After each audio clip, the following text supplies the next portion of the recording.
ಈ ಡಿಂಗರ್ ಬೆಲ್ಲಿ ಸೊಸೆ ಎಲ್ಲೋದ್ಲು ಇಷ್ಟು ಚಳಿಯಲ್ಲಿ ಸಾಯ್ತಾ ಇದ್ದೀನಿ.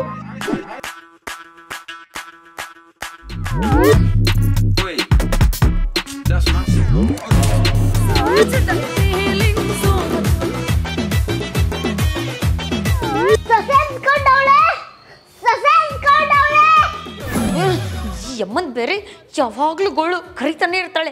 ಅಲ್ಲ ನಾನು ಇಷ್ಟು ಚಳಿಯಲ್ಲಿ ಸಾಯ್ತಾ ಇದ್ದೀನಿ, ನೀನು ಅಲ್ಲಿ ರೀಲ್ಸ್ ಮಾಡ್ಕೊಂಡಿದ್ಯಲ್ಲ ವಾಟ್ ಶುಡ್ ಐ ಫೀಲಿಂಗ್ಸ್ ಅಂತ.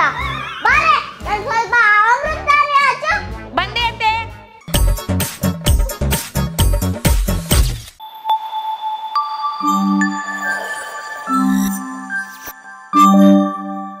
ಬಾರೆ ಬಂದೆ ಅತ್ತೆ. ಬರ್ತಾ ಇದೀನಿ ಅತ್ತೆ. ಒಂದೇ ಸಮ ಬಡ್ಕೋತಿರಲ್ಲ. ಬಂದೆ. ಚಳಿ ಇದಪ್ಪ. ಹಚ್ತಿದ್ದೀನಿ ರೀ.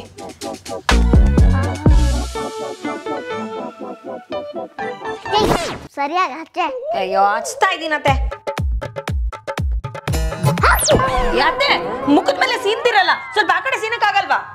ನೋಡೆ, ಈ ಹೆಸರು, ಆಸ್ತಿ, ದುಡ್ಡು, ಹಣ, ಸೀನು ಎಲ್ಲ ಹೇಳ್ಬಿಟ್ಟು ಬರಲ್ಲ.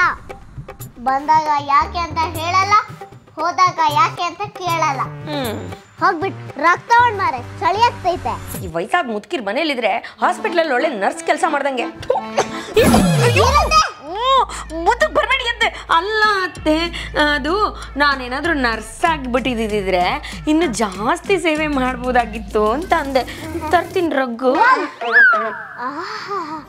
ಸುಳ್ಳು ಹೇಳೋದಾದ್ರೆ ಮೋಸಂಬಿ ಜ್ಯೂಸ್ ಕುಡ್ದಂಗೆ ಇವಳಿಗೆ.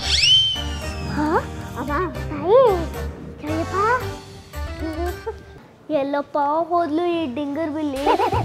ಮೊಬೈಲಲ್ಲಿ ರೀಲ್ಸ್ ಮಾಡ್ತಾಳ, ನನ್ನ ಹತ್ರ ಬಂದು ರೀಲ್ ಬಿಡ್ತಾಳ. ಬಾ ಅತ್ತೆ, ಎಷ್ಟ್ ಸಾರಿ ಬಂದು ಬಂದು ಮುಖದ ಮೇಲೆ ಸೀನ್ತಿರಲ್ಲ, ಆ ಕಡೆ ಎಲ್ಲಾದ್ರೂ ಸೀನಕ್ಕಾಗಲ್ವಾ? ಅವಾಗ್ಲೇ ಹೇಳಿಲ್ವದೆ ದುಡ್ಡು, ಹೆಸರು. ಗೊತ್ತು ಗೊತ್ತು. ದುಡ್ಡು, ಆಸ್ತಿ, ಅಂತಸ್ತು, ಈ ಸೀನು, ಊಸು, ಉಪ್ಸ ಇದೆಲ್ಲ ಹೇಳಿ ಕೇಳಿ ಬರಲ್ಲ, ಬಂದ್ಮೇಲೆ ಹೋಗಲ್ಲ ಅಂತ ಏನನ್ನ ತತ್ವ ಹೇಳಿದ್ರಿ. ಅದೆಲ್ಲ ಗೊತ್ತಾಗುತ್ತೆ. ಹೋಗ್ಬಿಟ್ಟು ಮಾತ್ರ ತಗೊಂಡ್ ಬಾರಿ. ನಾನು ಹೋಗಲ್ಲ, ನನ್ಗಷ್ಟು ದೂರ ಎಲ್ಲ ಹೋಗಕ್ಕಾಗಲ್ಲ. ಹೋಗಲ್ವಾ? ಮಾಡ್ತೀನಿ ಮಾಡ್ತೀರಿ. ಹಲೋ, ನೋಡು ರೂಪೇಶ, ಹೇಳ್ದೊಡಮ್ಮ. ನೆನೆ ರಾತ್ರಿ ಸೊಳ್ಳೆ ಕಚ್ಚಿ ಅದ್ಯಾವುದೋ ಚಿಕನ್ ಗುನ್ಯಾ, ಡಿಕನ್ ಗುನ್ಯಾ, ಹಂದಿ ಜ್ವರ, ಕೋಳಿ ಜ್ವರ, ಮಟನ್ ಜ್ವರ ಎಲ್ಲ ಬಂದ್ಬಿಟ್ಟಿದೆ. ಹೌದಾ? ಈಗ ಹೆಂಗಿದೆ ದೊಡಮ್ಮ? ಹಲೋ, ಯಾಕೋ ಇವತ್ತು ಮಲ್ಗಿದ್ರೆ ಬೆಳಿಗ್ಗೆ ಎದ್ದೋಳಲ್ಲ ಅನ್ಸುತ್ತೆ ಕಣೋ. ನೋಡೋ, ಈ ಅಮ್ಮ ಬಾಗ್ಲ ಹತ್ರ ನಿಂತ್ಕೊಂಡು ಕಾಫಿ ಕುಡಿತಾವನೆ ಅನ್ಸುತ್ತೆ. ಅವನ್ ಲೋಟ ಇಡೋ ಅಷ್ಟರಲ್ಲಿ ನನ್ನ ಕರ್ಕೊಂಡು ಹೋಗ್ಬಿಡ್ತಾನೆ ಕಣೋ ರೂಪೇಶ. ನಮ್ ನೆಂಟ್ರಿಗೆಲ್ಲ ಹೇಳ್ಬಿಡೋ, ಚಟ್ಟ ಗಿಟ್ಟ ಎಲ್ಲ ರೆಡಿ ಮಾಡು ಅಂತ. ನಾಳೆ ಎಲ್ರು ನನ್ ಮುಖ ನೋಡ್ಕೊಂಡ್ರು ರೂಪೇಶ. ಏನೇನೋ ಮಾತಾಡ್ಬೇಡ ದೊಡಮ್ಮ. ಯಾರಿದಾರೋ ರೂಪೇಶ, ಬದುಕಿರೋವಾಗನೇ ಅನಾಥ ಆಗ್ಬಿಟ್ಟೆ. ಪಾಪಿ, ಒಂದು ಅಮೃತಾನೇ ಹಚ್ಚೋರಿಲ್ಲ, ಬೆಡ್ಶೀಟ್ ಹೊಚ್ಚೋರಿಲ್ಲ, ಮೆಡಿಕಲ್ಗೆ ಹೋಗಿ ಮಾತ್ರೆ ತಗೊಂಡ್ ಬರೋರಿಲ್ಲ. ಅಣ್ಣ ಏನೋ ಔಟ್ಸೈಡ್ ಹೋಗಿದ್ದಾನೆ, ಅದಕ್ಕೆ ಇಲ್ವಾ? ಅವಳೇನ್ ನನ್ ಹೊಟ್ಟೆಲ್ ಊಟೋಳೋನು ಅಮ್ಮ ಅಂದ ತಕ್ಷಣ ಓಡ್ ಬರಕ್ಕೆ ನನ್ ಹೋದ್ರೆ ಸಾಕು ಅಂತ ನಿಂತವಳೆ ಪಾಪಿ. ತಗೊಂಡ್ ಬಂದ್ ಕೊಡ್ತೀನಿ. Plan successful. ಒಂದ್ ಮಾತ್ರ ತರ್ಸಕ್ಕೆ ಎಷ್ಟೆಲ್ಲಾ ಪ್ಲಾನ್ ಮಾಡ್ಬೇಕಪ್ಪ.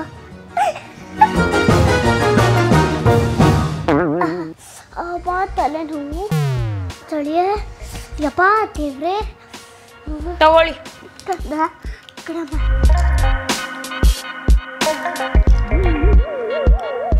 ಮಾತ್ರೆ ಹಾಕೊಳ್ಳಿ ಬಾಯಿಗೆ.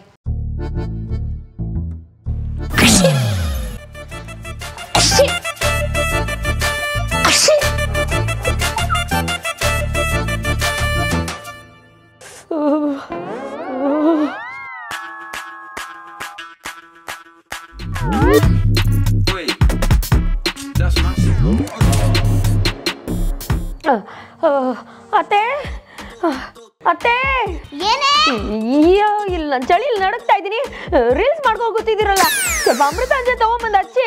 ನಾನ್ ಬರಲ್ಲ ಕಣೆ, ನಿನ್ಗೆ ಕೊರೋನಾ ಬಂದಿರ್ಬೇಕು. ನಿನ್ನೆ ಆಸ್ಟ್ರೇಲಿಯಾ ಲ್ಯಾಬಿಂದ 320 ವೈರಸ್ ತಪ್ಪಿಸ್ಕೊಂಡಿದೆ ಅಂತೆ. ನಿನ್ಗೆ ಅದ್ರಲ್ಲಿ ಎಷ್ಟು ಬಂದಿರ್ಬೇಕು? ನಾನ್ ಬರಲ್ಲ.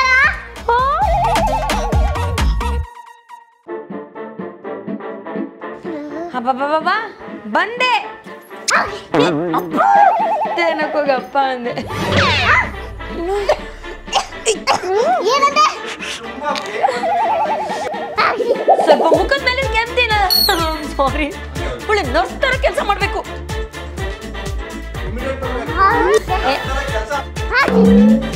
ನೋಡು, ನನ್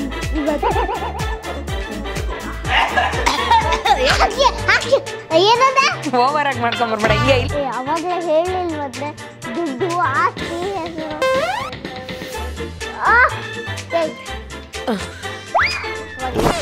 ಅಯ್ಯೋ, ಈ ಮುತ್ತಿನ ಕೆಲ್ಸದಲ್ಲಿದ್ರೆ ಥೂ. ನೋಡೆ, ಈ ಹೆಸರು, ಸೀನು, ಆಸ್ತಿ, ದುಡ್ಡು. ಏ ಸರಿಯಾಗಿ ಇಲ್ಲಿ ಬಂದ್ ಸೀನು ಬೇಕಂತ ಬಂದ್. ಈ ಸರಿ ಪಟಾಕಿ ಪೊರಿ ಯೂಟ್ಯೂಬ್ ಚಾನಲಲ್ಲಿ ಇನ್ನೊಂದು ಅತ್ತೆ ಸೊಸೆ ವಿಡಿಯೋ ರಿಲೀಸ್ ಆಗಿದೆ. ನಮ್ಮಿಬ್ಬರು ಕಾಂಬಿನೇಷನ್ ನಿಮ್ಗೆ ಇಷ್ಟ ಆಗ್ತಿದ್ರೆ, ಈ ಸ್ಟೋರಿಗಳು ನಿಮ್ಗೆ ಇಷ್ಟ ಆಗ್ತಿದ್ರೆ ವಿಡಿಯೋ ನೋಡಿ, ಶೇರ್ ಮಾಡಿ, ಲೈಕ್ ಮಾಡಿ, ಸಬ್ಸ್ಕ್ರೈಬ್ ಮಾಡಿ, ಹಾಗೆ ಐಡಿಯಾಸು ಕೊಡಿ. ಎಸ್ ಅತ್ತೆ ಅಲ್ಲಿ ನೋಡಿ, ಎಲ್ಲ ರೆಡಿ ಮಾಡಿ ಇಟ್ಬಿಟ್ಟಿದ್ದೀನಿ. ನೀವು ಕಾಫಿ ಪೌಡ್ರಾ ಬೇಕಿಂಗ್ ಪೌಡ್ರಾ ಅಂತ ಕನ್ಫರ್ಮ್ ಮಾಡಿಬಿಟ್ರೆ, ಕುಕ್ಕರಲ್ಲಿ ಆಮೇಲೆ ಎಷ್ಟು ವಿಷಲ್ ಹೊಡಿಸ್ಬೇಕು ಅಂತ ಹೇಳ್ಬಿಟ್ರೆ ಕೂಗಿಸ್ಬಿಡ್ತೀನಿ. ಯಾರಾದ್ರೂ ಕುಕ್ಕರ್ ಅಲ್ಲಿ ಕಾಫಿ ಮಾಡ್ತಾರೆ? ಮತ್ತಿನ್ನು ಯಾವ್ದ್ರಲ್ಲಿ ಮಾಡ್ತಾರೆ? ಅಲ್ಲ, ಸಣ್ಣ ಪಾತ್ರೆ ಇಲ್ವಾ? ಅದ್ರಲ್ಲಿ ಹಾಲು ಹಾಕಿ, ಕಾಫಿ ಪುಡಿ ಹಾಕಿ, ಮತ್ತೆ ಸಕ್ಕರೆ ಹಾಕಿ ಸ್ವಲ್ಪ ಹೊತ್ತು